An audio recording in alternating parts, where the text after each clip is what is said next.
Yeah, so thanks for introducing me. Okay, I guess I've had two lives with spiral dynamics. One before I actually became certified and using spiral dynamics officially. I was already trained in it, self-trained, and already teaching it. And my second life with spiral dynamics is was more about refining what I was already teaching to fit much closer to what the original people who developed the model actually expressed, and not so much my interpretation of it. So it's been an interesting journey for me to recalibrate my own discovery of something that I thought I already knew. Um, and and the game. So my main use of spiral dynamics in my work is in coaching people and organizations, mainly organizations.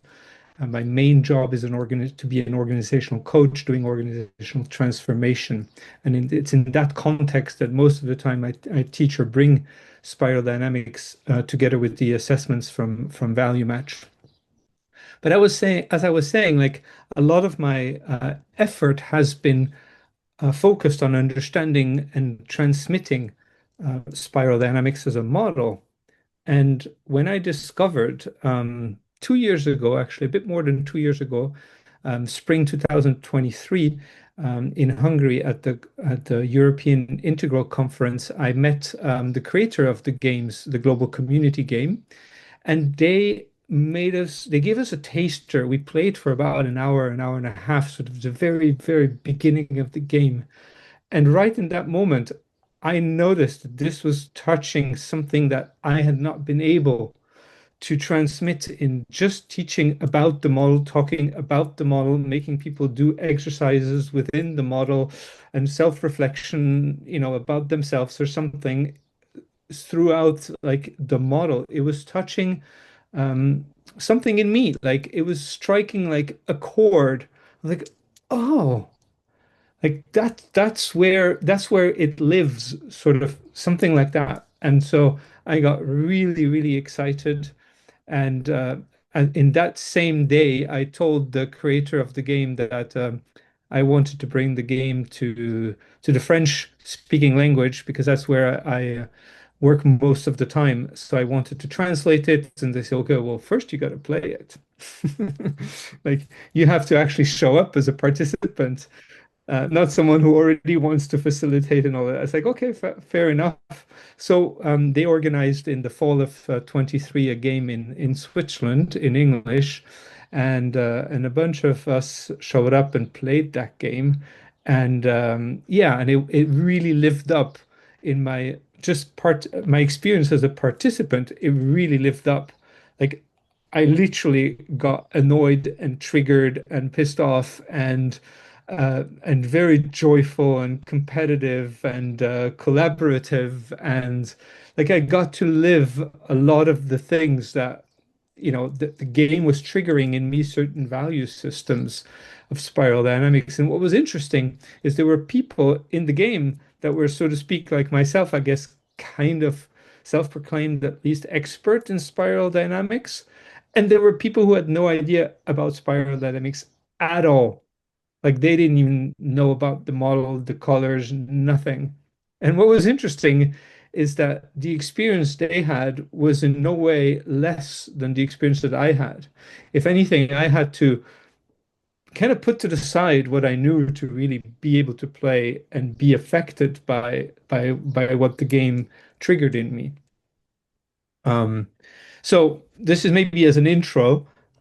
Playing the game has nothing to do with whether you know anything about spiral dynamics or you're an expert about spiral dynamics. It's actually not about learning at all about spiral dynamics. That's why I find it very, very complementary to all the courses that I teach and the tools, the diagnostic process from Value Match, because this is about living spiral dynamics. And maybe after that, sort of bridging it with what you know. Oh, well, that was that. And I have now a new reference for what this awakes in me when I find myself in life conditions that require a certain color, a certain value system to express, or certain skills that we associate with a value system, and it shows me, where I'm really strong, what I'm lacking, and what's triggering me, potentially even also pointing to what sort of trauma I have attached to one of them. But we'll get to that a little bit later. So that's a bit of an intro of the game. And then I got trained as a facilitator to the game, and I led the game twice last year and one time this year already together with Jochen. So twice in French, once in English. Yeah, so that's a bit like how I come to it. But why would you go play that game? Like why would you throw yourself, you know, or in a room to play a game for 2 days?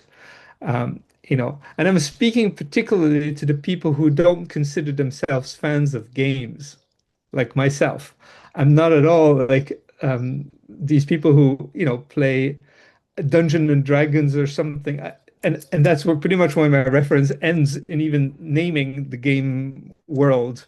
I don't really do games in my life, yet this is a whole different type of a game. This is not a game you do because you enjoy games. It helps. Some people really love games and they'll have a great time, but that's not required at all. I don't consider myself like that. So why would it make sense to sit yourself in a game for 2 days? Well, the first reason I would say is we are today facing a world which, whichever lens you put it under, whether you call it VUCA, and that term's already out-fashioned. Now there's a new one, it's BANI, and whichever way you look at the mega trends and the revolutions happening in our world, I think most of us would agree that we are hardly prepared to really facing such a disruptive world that we have our way of thinking, the way we were raised, the way we were, trained in school in our studies with the linear thinking um, at pretty much its core. And I associate linear thinking a lot with the first tier of spiral dynamics. There's nothing wrong with it. It functions very well in the first tier value systems, but it doesn't prepare us to face the world that it is today. And here's just a map of some of the trends that are completely transforming in the world, where the future is sort of pointing to completely disruptive and where new models, new ways of thinking will be required to understand that. So new mindsets, new way of thinking. How do I acquire a new mindset, a new way of thinking? Not by learning about spiral dynamics, not by learning about second tier, not by learning about yellow, not by learning about turquoise or whichever next third tier your favorite reading points you to, because that's even less useful. Um, to me, in my experience, the only way has been to look backwards actually in the spiral towards the lower value systems, and sort of reconcile or find ways to be with them that allow me to fully use them when required. So a lot of the work in sort of like embodying something of second tier for me has not at all been in the second tier. It actually had nothing to do with it. All of this work for me happened in purple, in red, in blue, the good old ones. Um, so the game actually creates a safe environment in which one gets to experience life conditions, and it uses obviously the map of spiral dynamics. And so every value system has certain qualities that are very useful to have access to when they're needed. But every value system also has a number of shadows. And it starts actually with beige. I mean, we don't do beige much in organization, but in this game, there is no beige part of the game. Actually, the game kind of starts around purple, yet beige is there all along. Because what you see here is that one of the shadow of beige is dissociation and freezing, which is an automated sort of activity that our brain just takes over and has us freeze, whether that is through the fight or flight or freeze. And we'll get more into that in the next slide when I talk a bit about polyvagal. But this very sort of moment where we dissociate or we freeze is something that can happen in each of the value systems. Yet, it's a shadow of beige, but it can happen very much at every single one of them if we feel threatened. And that's just to point to one shadow. But if you can look here, you can look at every single value system, and there is a shadow. There is something that we're unaware about. There's something that if we develop or if we are unaware that our access to a certain value system is through its shadows and not so much through its quality, it's going to be problematic. And the lower the value system, the more problematic it gets, not around that value system, because the coping mechanism of using it in the shadow usually works okay in that value system. No, it's usually higher up.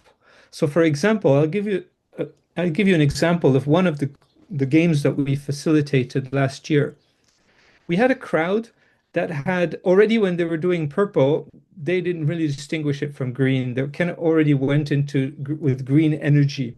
And when it came time to express and be in red, they had the highest difficulty expressing a healthy red. And okay, well, that was just that. And the game continued. And so blue happened. Everything was still just fine. Blue was like, there's challenges with rules and things like that. And then when we got to orange, we noticed that orange couldn't really integrate itself healthily because it lacked the healthy red structure below it. So orange became ugly. Orange expressed itself in the ugliest possible ways because red could not be expressed healthily. So you're like, okay, well, that makes sense. Now wait until we go to green. Because you think, what do green and red have in common, right? Well, interestingly, and this is something I discovered when facilitating this one game, is that when we were in green and the setup asked and required people to collaborate, well, what was expressing itself is the unexpressed shadow of red in the green field. So you would have everyone interrupting each other, being the one that collaborates better than another, but not listening at all to someone else. So pretty much it was everyone talking on top of each other, pretending to be collaborative, but not really being in any capacity to collaborate because it was such a self-centered, ego-driven way of wanting to show, look how I can be collaborative. All of that because there was no healthy expression of red that was available earlier on. It made green totally dysfunctional and prevented the game from moving further. That was it. That was the cap for that group. Very real world sort of circumstances, so to speak, that sometimes things get capped because we haven't fully integrated. So that's bit the collective domain. On the personal level, what's going to happen is that the game really itself doesn't create stress. Like the game is just a game, right? However, the experience that you might have participated in the game might start pressing on some stress triggers you might have, reactivating some things from the past, like a trauma. And when I use the word trauma, I don't mean something traumatic happened to you. I mean trauma as sort of a psychological response that one has to an event where our nervous system became overwhelmed in the past, usually as a child, which rightly so. In that given situation with the maturity we had, it was too much for us to deal with this, or we were left alone with something a bit too much. And that is what I name kind of a trauma. And that's used like that also in psychological references. And so what happens when you face similar circumstances? Well, your nervous system gets activated again. And so here's like the polyvagal theory, which is used throughout the game to understand where we're at. When we manage to stay in this green zone here, this is the learning zone. This is a social engagement. This is the area where we can grow, develop ourselves. This is ideally where we want to be. But what happens if our nervous system gets activated? And this is what happens when it increases here towards the upper part. Well, there are certain signals, and those signals usually come in the body, and that's a very beige response, right? You could feel fear, anxiety, panic, or concern, or something like that, which is triggering your sympathetic nervous system to go into a flight or fight mode. And there's nothing wrong with that. Again, this is how our brain acts when it recognizes a pattern that has been perceived as a danger in the past. Well, what we're invited to do in the game is to actually notice when that's happening to us and try to find a way whether we can regulate our nervous system and sort of bring it back down to a wave down here versus staying in this escalation. Because if we don't catch it, we end up going into freeze mode. And freeze mode is where dissociation happens. The problem is that this is something most of us know very well. Most of us have been put to school, and most of us spent most of our school time in freeze mode. Literally, like kind of numb, not listening, not fully present, sort of like all these years being enrolled in school, like a lot of the things, like when you see how, like for example, when you compare children who do homeschooling, how quickly they learn certain things. It takes them only a month to learn about like a full school year. Why do you think that is? Well, most of it can be explained because they're enjoying, they're engaging with their material. And we all know that when we really enjoy something, when we're really comfortable, we learn things really, really quickly with no effort. Whereas, if we try to teach things to people who don't want to learn it, at some point they protect themselves, they close off and they go in freeze mode and they're in shutdown. And so this is the place where we end up feeling a bit frozen with the I can't do this, and the stress about learning and the exam and all of that coming up. So this is all too familiar space for us. But what we're invited to do in the game is to recognize this and to find a way to stay in that green zone. And by doing this, the game can actually help us heal some traumas that we've had um, from childhood, potentially. Just because we have a very safe environment, really, if you want, it's like a sand pit with very safe way of interacting with each other, with space to debrief and to do collective retrospective after each phase of the game, so that we can all individually recognize where I was maybe activated. And that activation is usually very specific to one value system or to one behavior that I associate with a value system, either in myself or in someone in my team or someone in the other team, something I cannot tolerate, something I don't like. So all of these are opportunities for us to start distinguishing what's my relationship and what triggers me with each of the value system, and where is there work that can be done within the game to sort of bring that and rewire that pattern where something else becomes possible, or to leave with, oh, I should really go look into this one particularly later on after the game. A lot of the learning and discovery happens sometimes after the game is done. So now a few more information on how the game is actually played. So normally the game and the way we're going to play it in the Netherlands is going to be in a group of people in one room where you have different corners, which are different continents. So here you see for each of the table, this is going to turn out into being a continent in a game that is going to happen here also on the central table. So part of the game happens in the teams and the continents, and parts of the game happens at the central table. The game can also be played in parallel with many different instances of the game. The creators of the game have played it up to 150 people with many different participants playing it in parallel. And as for the structure of the game itself, well, no big surprise. You recognize here the color from purple to yellow, which, yellow is, it depends, right? Like in some organizations, the creators of the game have told me like they've never really been able to go past an orange. And that's because the people who were there, or in one of the examples I shared with you, we haven't been able to get past green or get even into a really healthy green. So it very much depends on the crowd, the group of people, whether that becomes possible or not. And the game is played into three different sprints. So there is the first one called the I economy, second one is called the economy, and the third one is called the flow economy. And each one of them includes different sequences in which the different value systems get to be expressed and experienced. That basically the game creates life conditions so that you get to experience within the safety of the game life conditions that require purple, life conditions that require red and blue and orange and green, etc.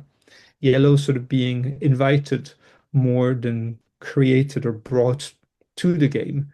Usually, by the time we get to yellow, it's the participants that bring something more to the game. The game holds the space for that to happen. Um, and after each sprint, there is a reflection, a retrospective, where we all sit together and share what happened for us, what happened when this happened, and what triggered that person, and why did that person say or do this, and an explanation. And we get to all sort of bring it back to breathing also together, not forgetting to come back to our body, especially if someone's been activated a little bit. Like it's very important to bring it back to the body. And of course, food and drinks are also very important in there. That's the beige element that actually goes throughout the whole game. Yeah. And here are some of the topics that get some of the topics here that one can experience and the impact that it can have or that one can develop by participating fully in the game. So there's loyalty, autonomy. There is the whole question of power, or how does it feel to be powerless? How does it feel when I dominate, or how does it feel if someone else is dominating, or what if it feels as someone is making the decision for me? And what gets to be expressed there is courage and assertiveness, for example, in red.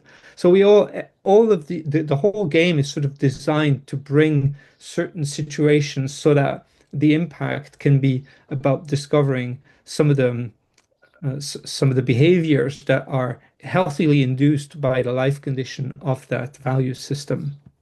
And this is all experienced, not explained. No one explains what these are. They just happen. Yeah, and to conclude this brief introduction, here's, I guess, some of the impact that we hope to leave participants with. So the first one actually hasn't, if you look at it, it doesn't have much to do with spiral dynamics, right? So strengthening our self-regulation and our systemic awareness, this has a lot to do with the polyvagal curve. By having that in mind, by actually learning to discover when I'm activated, what is actually happening. I mean, the game has helped me immensely to just have that capacity to distinguish when in, my relationship, my couple, or with my children, I get activated, and to actually recognize, oh, wait, my nervous system is just starting to climb the polyvagal curve right now. What's available to me right now in this moment? Or even if I don't recognize it, like maybe 10 minutes later, I can recognize, oh, that's what happens. And that alone is immensely powerful. But for that to happen, one has to have experienced it previously and have had the tool next to it and have the chance to debrief how that happens. Yeah, and the confidence to navigate complex and dynamic challenges, which the game becomes. I mean, as we go through the different phases of the game, the rules of the game get more and more and more complex. So it really simulates not just our own development, the layers of our own development, but it simulates the evolution of humanity as it grew through more and more complexity. And we get to experience all of these levels. Emotional resilience, co-regulation, regulating yourself. We talked about it, but there's also co-regulation when you're in your team and you notice someone else is being activated, how you deal with that. And there's a way of for a group to co-regulate itself. Yeah, and here it says deep understanding. I would say an experience or a felt understanding of development models like spiral dynamics and the collective dynamics that happen within that. And at the end, it's a really bonding experience to have gone through this game of 2 days with people. So we actually develop real connection and real trust, and also real courage in that in how we're going to handle ourselves within that game. It's a really deep experience, and I've been moved by it, and I've been moved by seeing people or witnessing or holding the space of other people being moved by it. It's really, really some one of a, I don't know, I cannot think of any other experience that brings so much possibility of experiencing all of these value system from spiral dynamics. So that was it. I'm gonna here are my infos and the infos of the creator of the games in Germany. So Michael Fuchs and Jochen Messner are the two main creators of the game. And yeah, I am Mark in Switzerland. And